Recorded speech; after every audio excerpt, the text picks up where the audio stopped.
ადამიანები, რომლებსაც ურწმუნო ცხოვრება აქვს, ისინი ვერ გრძნობენ ღმერთს, როგორ უყვარს ადამიანი. ხოლო ქრისტიანი აცნობიერებს პირველ რიგში იმას, აი ჯვარს რო ხედავს, ჯვარცმას, ის აცნობიერებს, რომ ჩემს გამო მოკვდა ქრისტე. ოღონ მე უნდა ვიცოდე, რატო ვიყავი მე სასიკვდინე. ეს არის ძალიან პრინციპული მნიშვნელობის მქონე რამ, რომ მე უნდა გაცნობიერებული ვქონდეს, რომ სასიკვდილოდ განწირული ვარ.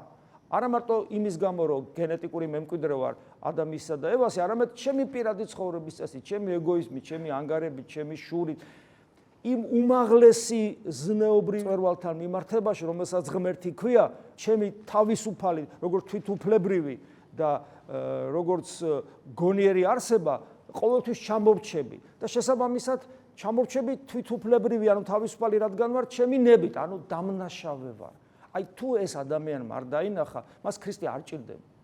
ქრისტე ჭირდება იმას, ვინც ამას ხედავს და ხედავს, რომ მაგარ სერიოზული პრობლემის წინაშეა. და რომ ვიგზნობ მე მის სიყვარულს, მერეც მიყვარდება და ეს მე მაძლევს საშუალებას, რომ წმინდა და უბიწო ვიყო და ვისწრაფო აქეთკენ.